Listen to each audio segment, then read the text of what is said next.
Fala galera, beleza? Sejam bem-vindos aí a mais um vídeo no nosso canal. O vídeo de hoje a gente vai falar de três fundos da Kinea, né? O KNSC, o KNCR e o KCRE. Vocês sabem, né, que eu já venho fazendo essa divisão de vídeos aí nos relatórios dos fundos da Kinea. Então, se você quer ver aí o KNIP e o High Yield, tem um vídeo já dedicado aí para os dois. KDIF tem vídeo dedicado e KNCA também tem vídeo dedicado, beleza? Então vamos lá, vamos começar pelo KNSC, que é um dos mais famosos deles aí. A gente vê esse fundo que está com os seus mais de 1 bi de patrimônio, pagou 50 centavos por cota, foi o melhor rendimento dos fundos aqui, né? Excluindo o KNCR, que é uma outra dinâmica, não tem nenhum tipo de impacto com a deflação, mas foi o melhor pagador aí no mês.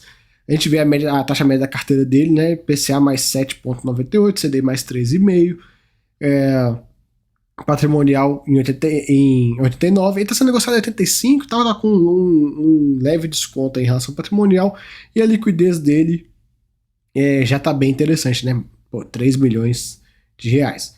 Fundo, uma alocação de 107% em ativos alvos, né? Que seriam crise, PCA ou CDI, e 2,5% em caixa. Então a gente consegue ver que o fundo hoje está rodando alavancado, uma alavancagem até digamos considerável, entre aspas.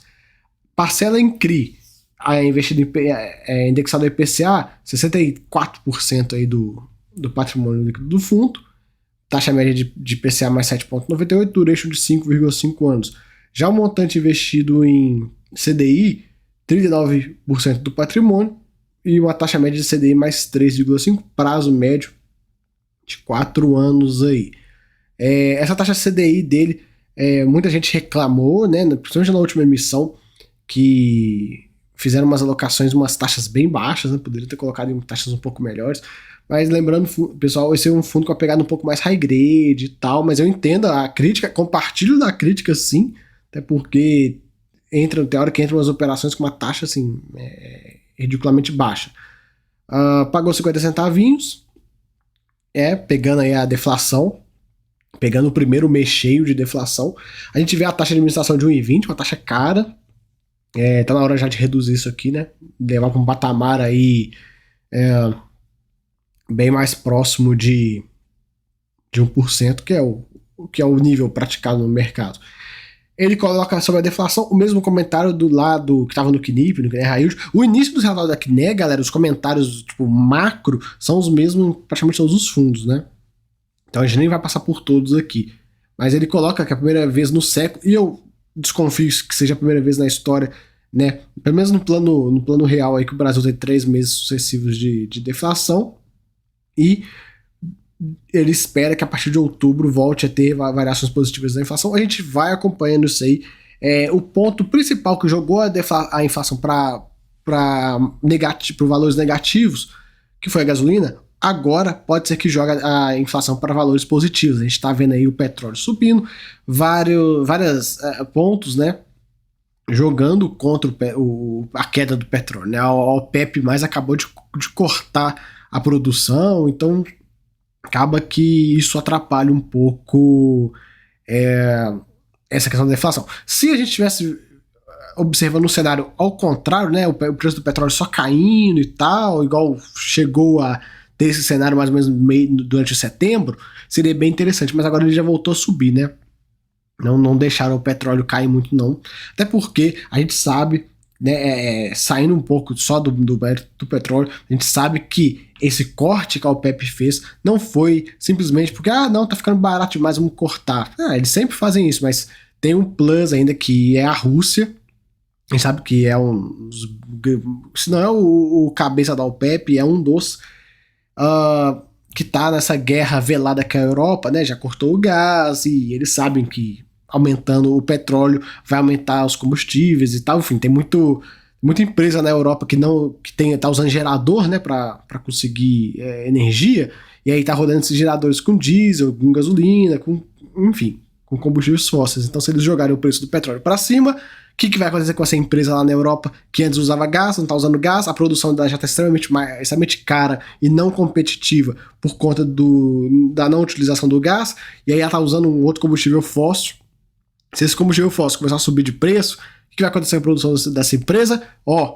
Vai sentar na graxa. E esse é o grande objetivo do Putin, né? Fazer essa guerra, digamos, essa guerra fria com a Europa. Galera, até aproveitar, de vez em quando eu gravo, né, uns vídeos de macroeconomia lá na área de membros, né? Se vocês quiserem, eu começo a trazer aqui para a área normal também, enfim. Deixa aí nos comentários. Mas o ponto em relação à deflação, falei isso tudo para quê? Para chegar no ponto que a deflação, a possível deflação em outubro, pelo menos minha visão pessoal, eu acho que dificilmente acontece, viu, pessoal? Essa questão do combustível joga muito contra. Mas vamos observando. Quem quiser ficar de olho nessa questão de vai ter deflação ou não vai ter deflação? Joga no Google. Ambima projeção inflação. Tem um site da Ambima, uma parte do site, né?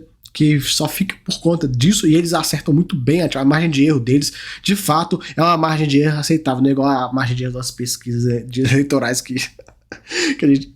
Tô tirando sarro, galera, mas enfim, é uma margem de erro boa, tipo, eles conseguem bater muito bem a inflação que vai vir no mês. Enfim, os CRIs da carteira trazendo inflação representa a variação de 2 meses anteriores, que foi aí julho, menos 0,68, e agosto, menos 0,36. Próxima renda deve vir aí a deflação. Deve vir, não, vai vir, né? A deflação de agosto e a de setembro. Setembro tudo indica que vai ser deflação também. Então, a gente consegue ver esse movimento na próxima renda, puxando o resultado do fundo para baixo, né? Ele fez uma nova alocação, essa Plaange aqui, CDI mais 3,26, já é uma taxinha um pouquinho melhor, né? 10 milhões de reais só. E o fundo hoje com uma alavancagem, uma operação compromissada de 10% do PL aí. Tá num patamar até, digamos, elevado, né? Pelo menos na minha visão, começando a ficar num patamar elevado. Enfim. Carteira dele, dividida entre CDI e IPCA. Isso aqui, ó, essa parcela em CDI é a parcela que não sofre com deflação, não tem nenhum tipo de problema com deflação. Logo, ela conseguiu sustentar um pouco mais o patamar de distribuição do fundo aí nessa última renda, né? Já a parcela de IPCA sofre com a questão da deflação. E muita gente pergunta, né? É até legal falar sobre isso. O pessoal fala assim, mas não tem proteção contra a deflação? Que absurdo! Não falei isso no vídeo do CNIP, né? Falando agora, mas que absurdo não ter proteção contra a deflação. Isso é um lixo, é um fundo lixo, porque o HCTR tem, o URCA tem. Cara, isso é um absurdo aqui, né? Não tem que tirar o gestor e tal. Chegaram comentários desse nível para mim. Só que vocês têm que entender o seguinte: proteção contra a deflação é uma característica de operações arriscadas. O cara que tem... Vamos pegar aqui uma operação, só vou mostrar para vocês. O CRI do... Deixa eu pegar aqui uma aqui que é... O CRI da BR Malls, da MRV, por mais que esse aqui é CDI, mas imagina que fosse IPCA, tô usando a empresa. O CRI da MRV, da BR Malls, da Brookfield, enfim, da JHSF, de tantas outras empresas top, que são o foco de atuação desse fundo aqui, esse tipo de devedor, ele não aceita, cara. Você não vai conseguir chegar para a MRV e falar, MRV, tem que ter processo da deflação, aí virar e falar assim, amigão, valeu, eu vou fazer isso aqui com outra pessoa. Por quê? Porque é uma empresa que tem um rating de crédito bom e ela não tem necessidade de fazer isso. Agora, os CRIs que estão nas operações desses fundos, HCTR, URCA, DEVA, Habitat, enfim, essa turma dos high yields, são operações que o cara, ele não tem opção, ele precisa de dinheiro, o cara quer fazer o loteamento dele lá. Aí ele chega lá na securitizadora, chega lá no fundo e fala, cara, eu preciso de 10 milhões de emprestado, fazer um loteamento assim, assim, assado, e o cara não... O perfil dele de crédito na praça é horroroso. Aí o fundo vira para ele e fala, não, tudo bem, eu faço para você aqui a dívida, vai sair a IPCA mais 12 e vai ter processo de deflação e tal, e o cara não tem para onde correr, ou ele pega o dinheiro com esse fundo, ou ele não pega o dinheiro com ninguém, porque ninguém vai emprestar dinheiro para esse cara, então ele aceita a processo de deflação. Então, entendam isso, operações mais arriscadas, de nível de risco mais elevadas, normal ter, né? É mais fácil ter, porque o devedor ele se sujeita a isso porque ele precisa de dinheiro. Então não tem pra onde correr. Já agora uma MRV da vida, uma Brookfield da vida, uma BR Malls da vida, cara, empresa listada, empresa boa, rating bom. Pra que o cara vai se sujeitar a isso? Tem um monte de gente querendo pegar o CRI dele. Ao contrário do outro cara lá, que tá todo mundo fugindo dele, ninguém empresta dinheiro pra ele, ele já tomou um monte de portada na cara, que ninguém quer emprestar pra ele. Então, esse tipo de operação mais segura não tem.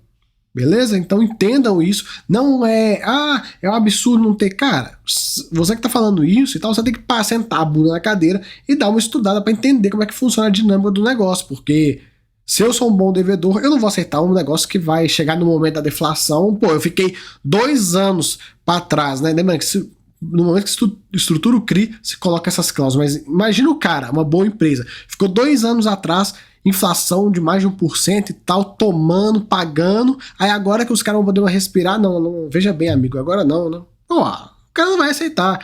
Agora, o cara que tá lá, fudido, que precisa de dinheiro e tem que fazer o loteamento dele, sai do papel, ele acaba aceitando. Enfim, no frigir dos ovos é isso. Um pouco da DRE dele, o fundo gerou resultado de 46 centavinhos. E pagou 50. Ele tinha poucas reservas, não tinha muitas reservas, não é igual o Knip, que tinha uma reserva bem grande. Esse cara não, ele não tinha reservas, porém a parcela CDI conseguiu segurar o rojão, né? Bem interessante ver isso. E no próximo mês, pode ser que a renda venha melhor, até porque a inflação que vai pegar na parcela indexada ao IPCA vai ser uma deflação menor, né? Não vai ser a de menos 0,68 mais, essa aí já foi, vai ser 2 de mais ou menos 0,30 ali, então pode ser que o fundo eleve um pouquinho, né? Essa geração de resultado, pode ser que vá para um valor, enfim, maior. Não posso ficar aqui falando quanto e tal, porque eu não posso dar guidance de rendimentos para vocês, quem tem que dar a gestão, mas é um fato isso, que vai gerar mais, até porque a deflação que está impactando na renda vai ser uma deflação, digamos, mais favorável a um rendimento melhor, né? O que pode impactar a quantidade de dias úteis em outubro, que eu sei que outubro agora tem uma penca de feriado, e aí isso pode acabar jogando um pouco contra, né? Mas no cenário aí a tendência é que a gente não veja mais um rendimento nesse patamar de 0,46 aqui, né? Que os últimos rendimentos do fundo a gente consegue ver. Seria legal também, né? Putz, se eles colocassem nessa tabela, tem espaço, né? Colocasse assim a inflação no mês aqui no lado, só pra gente saber mais ou menos, né? Curiosidade mesmo. Carteira dele, cara, super diversificada, não tem nem o que falar. São mais de 60 operações, tipo, super diversificado. Aqui ele fala um pouco da carteira, que tem, não sei o que. Eu não vou ficar passando muito por isso, galera, porque não tem muito o que ficar falando.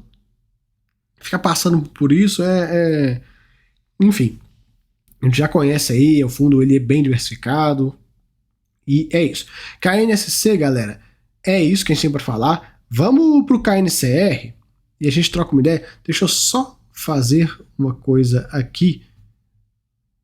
Aumentar a velocidade desse cooler, porque eu tô sentindo que o computador tá querendo ficar quente. E aí se eu for deixar no automático aqui, ele é meio burro, né? Esse computador ele é meio burro. O que acontece? Ele vai se aquecer, em vez de ele já pegar e já ligar o cooler pra resfriar, não. Ele vai, tipo, usando o cooler sob demanda. Só que chega num ponto que o computador fica tão quente que ele vai jogando, acelerando a velocidade do cooler e aí fudeu, não consegue resfriar. Enfim, burro pra cacete. Vamos seguir, né? Vamos falar do KNCR. Cara, 5 bi, esse fundo que é um fundo indexado ao CDI, então ele não sofre com deflação, para ele deflação pouco importa. Ele pagou 1,20 por cota, taxa média da carteira dele já é uma taxa mais baixa, lembrando, extremamente high grade. Esse cara aqui é um fundo muito high grade. Cota de mercado dele de 102, cota patrimonial a 100. Hoje ele rodando com uma certa alavancagem também, no patamar um pouco elevado. 1,20 por cota. A taxa de administração poderia já baixar, né? Pô, o PL gigantesco desse já podia estar a menos de 1%. Tiveram algumas alocações no mês, 333 milhões. Que nessa, quando você olha, tipo, alocamos 3 novos investimentos, 300 milhões de reais. Tipo, os caras alocam, isso aí é de tirar o chapéu. Enfim, são 3 operações, sendo que essa primeira, essa Concórdia, Atingindo alguns índices de cobertura, é para cair para 1,85. Uma taxa não muito boa, né? Mas, como eu falei, operações mais high grade. Aqui, esse aqui é o tal do edifício Concorde aí que tá no CRI, né? Enfim, é bem alto nível, né? E eu conheço esse prédio. Eu tava olhando a foto e falei, cara, esse é lá em BH. E de fato é, eu tava olhando aqui. Qualquer dia eu posso até lá filmar pra vocês. É um baita de um prédio. Enfim, compromissadas aí 11,6% do PL. Aqui um pouco da carteira dele, né? O foco todo em CDI. Tem uma graninha em caixa. E ele rodando aí 11% alavancado. Liquidez, não tem nem o que falar, né? Putz, liquidez de 11 milhões no dia. Aqui um pouco da DRE dele. Gerou 1,11, pagou 1,20. Tem uma reservinha de 12 centavinhos. A reserva fica aqui, ó, viu, galera? Eles escrevem aqui embaixo. Como eu disse, né? Deflação aqui passa batido. Aqui os últimos rendimentos. Até um ponto, né? Deflação passa batido, mas o que pega entre grandes esse fundo, dias úteis, beleza? Então, fiquem ligados, mês com muito feriado, tipo outubro, fevereiro, carnaval, feriadão, a tendência é que o resultado caia um pouquinho por conta da menor quantidade de dias úteis, beleza? Aqui é a carteira dele. Super diversificada, né? Não tem nem o que falar. E tem muito CRI, tanto nesse cara quanto no KNIP, de fundos imobiliários. Então a gente tem aí, tipo, por exemplo, nessa primeira página, Shopping Uberaba do HSML. Deixa eu ver. W Torre Morumbi do Sari. Deixa eu ver aqui. Outro Shopping Uberaba. Granja Viana, eu acho que é do VISC, não me recordo se é do VISC, mas enfim, tem um monte de coisa de fundo imobiliário aqui no meio. Esses fundos da Quinéia, né? Tanto o KNCR e o KNIP, os outros também, mas os dois, né? São os dois maiores, eles funcionam como o agiota aí dos fundos imobiliários. Você está querendo comprar algum imóvel alavancado, para quem que você bate na porta da Quinéia, que os caras vão lá e emitem e conseguem fazer o CRI para você. Brincadeira, mas é basicamente isso. Eles são o banco da galera. Tem muito CRI de fundo imobiliário dentro deles, né? KCR, pra gente fechar o vídeo, já é o menorzinho, né? Menor fundo deles aí, dos fundos de papel. 362 milhões de reais de PL, pagou 35 centavinhos e PCA mais 8,35. São chegando em 4 mil cotistas, patrimonial em 100. Eles até tiraram a cota mercado, acho que eles ficam até com vergonha, né? O fundo está sendo negociado a quase R$90, um deságio tão grande, os caras preferiram tirar, né? Pra falar, putz, que é isso, o fundo aqui, né, com esse deságio todo, mas, cara, aconteceu, né? Enfim. Tá aqui o fundo também rodando alavancado, 8,5% de alavancagem, pagou 35 centavinhos. E este fundo, ele tem uma... Eu vou chamar de pegadinha, mas não é pegadinha, tá escrito aqui, mas ele tem uma pegadinha que é o seguinte, os CRIs dele, atrelados ao IPCA, a variação é referente ao segundo e ao terceiro mês, tem essa pegada. Então, você vê aqui, ó, o IPCA que impactou na renda deste mês foi o de julho e junho. Ele tem um atraso em relação aos outros. Então, se você não ficar de olho, você acaba comprando ele antes da renda vir com a deflação. Esse fundo ele não teve a renda cheia da deflação. A próxima vai ser julho e agosto, então vai ser duas negativas, e aí vai pegar e vai bater forte aí na renda dele, por mais que ele já fez umas reservas, mas de toda forma ele vai sentir, né? Ele tem 60 centavinhos por cota, ele até escreveu aqui pra gente. Taxa de administração 1,20, cara, vamos baixar isso aí, né? Tá na hora. Movimentações, somente as compromissadas que ele fez, e ele tem uma parte de acompanhamento da carteira, né? Como ele é um fundo de home equity, tá uma pegada um pouco mais arriscada e tal, a gente sabe aí do risco que esse fundo tem perante aos outros fundos da Quinéia, ele traz um acompanhamento um pouco mais próximo aí pro cotista. Eu acho legal. Eu acho que todo fundo da Quinéia deveria ter um acompanhamento assim de operações, né? Claro que o relatório ia ficar muito mais longo, mas paciência, né? Faz o relatório do preguiçoso e faz o relatório do cara interessado que quer acompanhar tudo. Eu gosto muito. Por mim, todo fundo de CRI tinha que pegar todo santo mês e colocar o acompanhamento bonitinho das operações, como é que tá e tal, porque eu gosto de ver. Não é que eu não confio no gestor, não, mas eu quero eu mesmo poder olhar e falar, isso aqui tá meio esquisito, ou então falar, putz, isso aqui tá benzão. Enfim, minha opinião pessoal quanto a isso. Durante o mês, eles seguiram aí observando níveis saudáveis de adiantamento de fluxo na carteira, né? A gente vê, ó, fluxo recebido, recebido 10 milhões de reais, fluxo esperado 4,3 e a porcentagem do recebido por esperado. Por que isso acontece nesse fundo? Porque esse fundo, ele, como ele tem essa pegada do home equity, então são lá as hipotecas e tudo mais das casas, o que acontece? Às vezes você pega um dinheiro, né, a pessoa pega o dinheiro e ela vai pagar parcelinha por parcelinha e dane-se. Mas vai ter outra pessoa que vai quitar 3, 4 parcelas de uma vez. E aí acontece isso, o fluxo vem mais do que foi esperado para o mês, entendeu? E aí você tem um excesso de capital voltando para você, o fundo recebe muita amortização e pode utilizar esse dinheiro para comprar novas operações, enfim, eu acho legal. Acho bem interessante esse tipo de coisa, até porque o fundo vai estar sempre recebendo o dinheiro dele de volta e podendo comprar coisa melhor. Agora, o problema é, se a gente entra num cenário onde a NTNB começa a cair, e aí o fundo pega o dinheiro, e aí ele tinha lá uma taxa com, sei lá, igual é no caso dele aqui, IPCA mais 8, que dá um spread de mais ou menos de 2 a 3 da NTNB, e aí a NTNB vai caindo, e aí ele começa a comprar a operação IPCA mais 5, mais 6, enfim, aí ferra um pouquinho o prêmio da carteira. Mas, vamos acompanhando aí.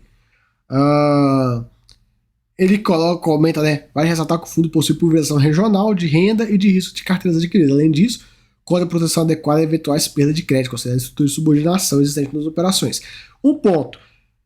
Muita gente vê, putz, que nem acreditas empurrando na Quineia, né, os créditos ruins que ela tem, então a Acreditas fazendo desova no fundo da Quineia, mas não é o caso, porque o fundo, hoje ele tem aí as séries, né, então ele tem série sênior e série mezanino, a subordinada nem é do Acreditas, da MRV, tá aqui, ó. O que acontece? Quem tá comprando a série subordinada da parada? Acredita-se. Então, se a Acredita quiser dar o tombo no fundo, ela tá dando o tombo em si mesma, porque ela tá pegando a parte mais arriscada, a parte que dificilmente vai receber lá na frente. Então, não tem essa pegada. Eu já vi algumas pessoas falando isso e é extremamente idiota falar uma coisa dessa. Enfim, aqui um pouco da liquidez não é tão boa, né? 300 mil por dia. Vai melhorando devagarinho. Fundo gerou 71 centavos, pagou 35. Olha só, hein? E ficou com um resultado de 60 centavos aqui para distribuir. Por que ele fez isso? Porque no mês que vem, pode ser que ele venha igual aconteceu com o Knip, vem com resultados negativos aqui. Galera, eu até pesquisei, né? Eu olhei os termos de securitização. Eu não achei se tem proteção contra a deflação, viu? Vou ficar devendo para vocês. Mas, enfim. Vamos seguir. Acredito que... Enfim, é difícil falar, mas acredito que não deve ter também, mas... se tivesse também estaria escrito, tenho certeza. Enfim, aqui um pouco do dado da carteira de ativos, como que tá indo. O ticket de médio de 216 mil, um pouco do LTV, né? LTV médio de 47,9%, são 1.200 créditos, então são 1.200 devedores. O índice de cobertura da carteira, a gente vê aqui na série sênior em 1,17, na série mezanino em 0,99. O estado da carteira entre quitados e ativos, né? O quitados é aquela galera que faz a carteira receber grana, porque o cara vai entregando muito dinheiro e vai quitando, né? De forma rápida, aí ele já realizou o pré-pagamento. A inadimplência é super baixa, é interessante de ver. O fluxo que a gente já comentou lá em cima. E aqui a carteira de ativos é um fundo bem menor, né? São um número menor de operações. Ele tem essa concentração na Acreditas, né? Até porque que nem Acreditas, vai ter operação de quem? Mas a gente consegue ver aqui a carteira. E é um fundo que no longo prazo ele tem muito a crescer, né? A gente sabe que Acreditas é uma empresa gigante e tal, essa questão de crédito. Então tem tudo aí para esse fundo ficar cada vez maior. Aqui, ó, o que é o home equity, né? O pessoal se pergunta. É a modalidade de empréstimo a pessoas físicas em que o imóvel é dado com garantia do pagamento do financiamento. Devido a estudo de garantias, o devedor desfruta de taxas de juros mais baixas e prazos mais longos, enquanto que o credor se beneficia de um risco menor de perdas. Então ele coloca, ó, explica como é que funciona a estrutura. Aqui um pouco, né, os contratos de home equity, a hipoteca, né? Enfim. Aquela questão que eu comentei com vocês, a série Júnior, né? a subordinada, entenda, galera, Júnior ou subordinada, cada um usa o nome, mas é a mesma coisa. A série Júnior tá na mão da Creditas, é o que eu comentei. Não existe a possibilidade da Creditas estar desovando coisas ruins no fundo. Isso aí não faz parte. E cara, pelo amor de Deus, né? Você não tá lidando com gestora meia boca. Enfim. Cara, esse é o vídeo. Esse mês, os vídeos do Fundo da Quiné acabaram estendendo um pouco mais. Que é tanta dúvida, é tanta gente falando, é tanto comentário que eu leio por aí de os comentários sem noção e tal. Então eu tô aproveitando fazendo esses vídeos para falar, explicar, desenhar. Eu só não pego e desenho porque eu não tenho um quadro aqui atrás. Se eu tivesse uma louça, né, eu desenhava para vocês. Porque tem gente que, infelizmente, a gente tem que desenhar para entender as coisas. Mas você que já tá aqui me assistindo há vários meses, já estava ciente de tudo isso que está acontecendo agora. E para você que está chegando nesse vídeo agora, se inscreve aí no canal, dá essa força e pega os vídeos antigos, principalmente os dos fundos da Quinéia, fundos da papelada em geral. Eu já venho cantando a bola da defação, ó, tem tempo. E, né, os assinantes aqui, né, os inscritos, vocês que estão aí assistindo, não foram pegos de surpresa, beleza? Então fica aí esse vídeo, espero que tenham gostado. Até a próxima, fui!